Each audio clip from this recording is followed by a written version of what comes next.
this will not end well. It's funny to me that people take it as they feel defensive from it, that they react to it with fear, or they think that it's actually a warning. It was meant ironically. I was having a fight with someone, and they said that in the middle of the fight, and I thought, oh, that's a good title. So it's ironic, and it's meant to be funny.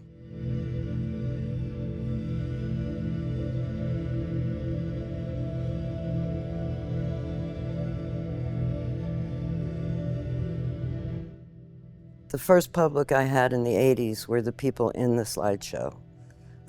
My first piece was the Ballad of Sexual Dependency, which was basically my magnus opus. And it started in the early 80s, and that was my only slideshow until '92.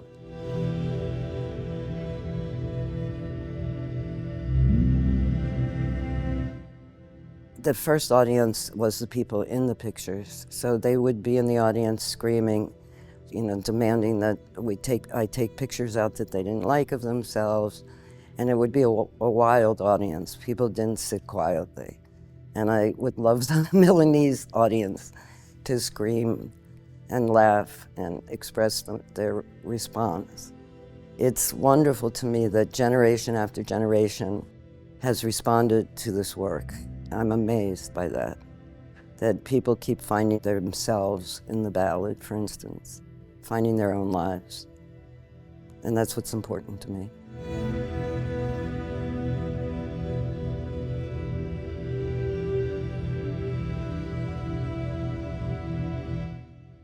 It's also important to me that subjects that have been traditionally taboo, like suicide and mental illness and addiction, that people feel freer to talk about them because of the show.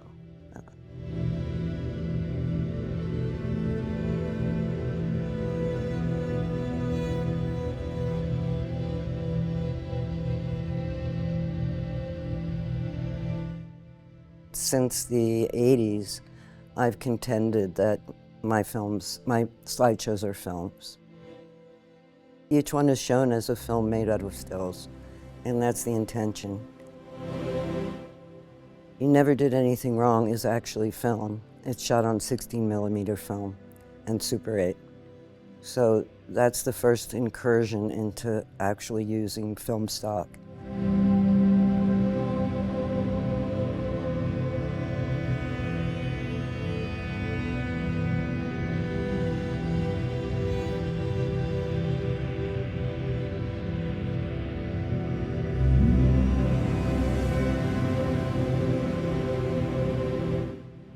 I've been collaborating with people since the beginning. Many friends helped to edit the ballad over the years. They would come over to visit me and I'd have them helping me edit. Particularly now, I collaborate with an editor named David Sherman, and we make the pieces together. We made Memory Loss, Sirens, You Never Did Anything Wrong, and Stendhal together. We didn't have any kind of plan or, any kind of script.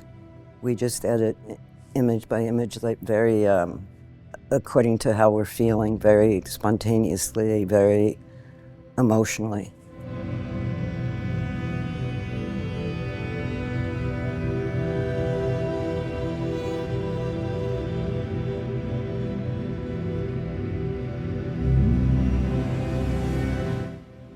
And I've collaborated with a lot of musicians. Now I work with Mika Levy as my composer. And she sends me stuff and I respond. But she understands the work so well that for Sirens, I didn't even tell her what it was about. And she sent me a piece with whistling, which is completely relevant to the story of the Sirens.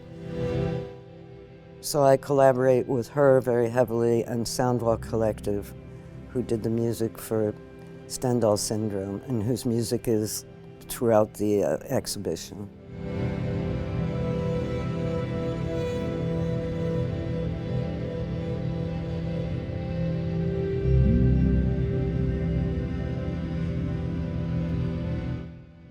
I love the myths. It shows that we've always been here, that there's always been sexuality, that there's always been strong women, that there's always been these relationships. It shows that my people have always been here. And I love Ovid's Metamorphosis, and I cast my friends as Hermaphrodite or Orpheus or Narcissus. I cast them according to actually my perception of them, and that's really fun.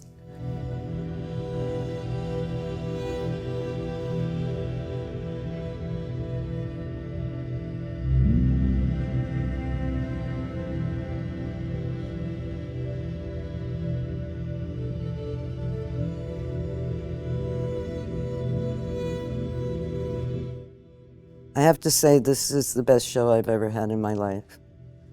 I've worked all my life, and this is the best show I've ever had. It's incredibly important to me, and I hope that it will have a wide audience and that people will love it and laugh and cry, and yeah.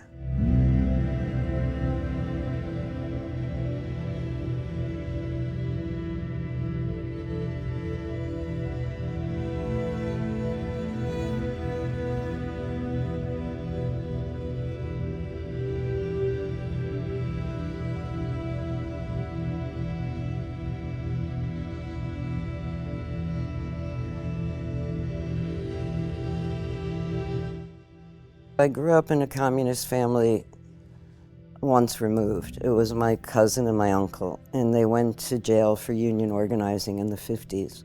So I had politics in my life as a child.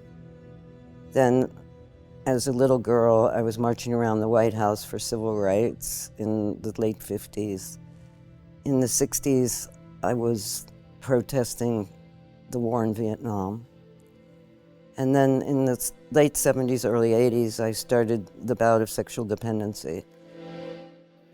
It wasn't the ballad yet, but it was many of the same pictures, and people felt that that was very political because I was showing people who were, before that, were not shown with respect, who were invisible, people that were called marginalized, even though we were never marginalized.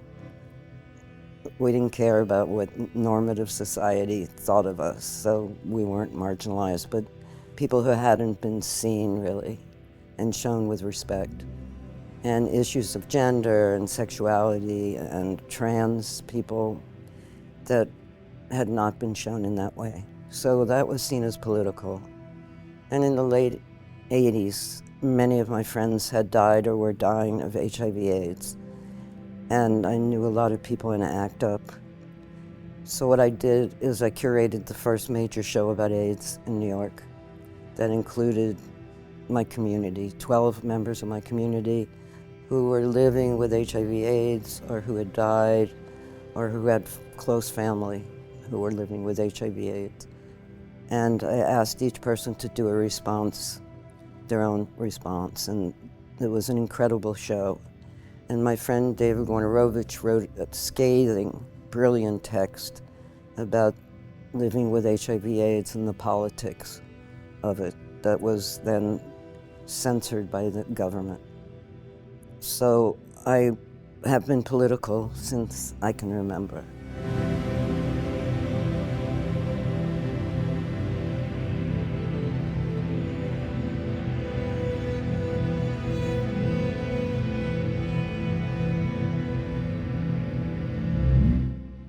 And in the 2017, I read a long-form article in The New Yorker by a writer named Patrick Keefe about the Sacklers, and I had known the name as beneficiaries of museums, and he exposed that they were running a multi-billion factory that was heavily promoting use of OxyContin, knowing that it was killing people all over the country.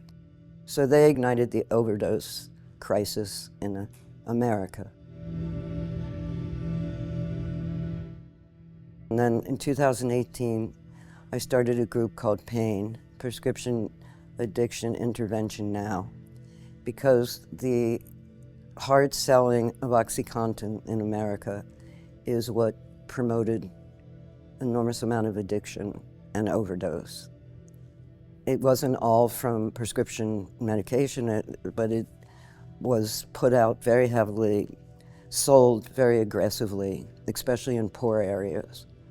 And then people ran out and went to heroin and other street drugs. After a while, fentanyl was in all the drugs in America. So the overdose crisis exploded, and everyone knew somebody who had overdosed.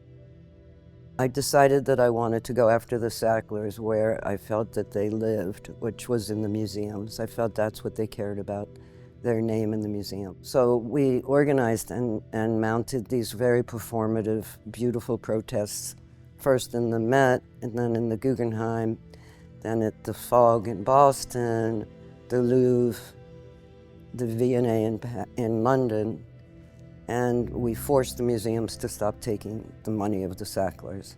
They actually took the name off the Sackler wing in the Temple of Denver in the Met in New York, which was the first place we did a big protest.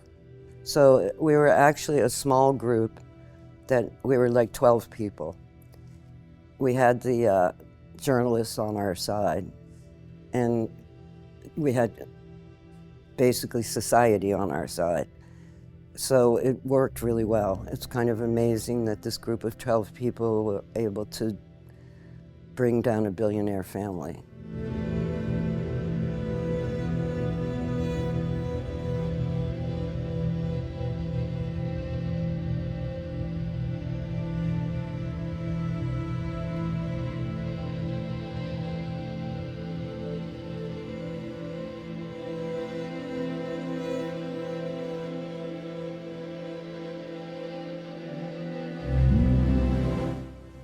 Then, as we know, 2 years ago, the war on Gaza became news.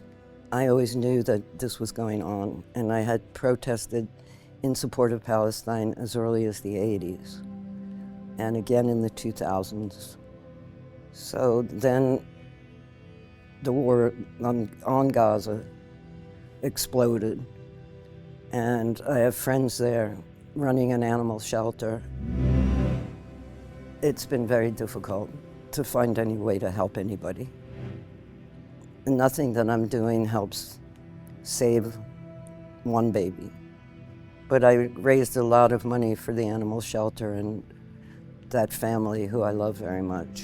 And all I've done is use my voice as much as possible, supporting Palestine and defending Palestine and demanding that Israel leave. So I've worked as hard as I can to show my support for Palestine, for freedom, and for the occupation to end. It's very scary how it's ending.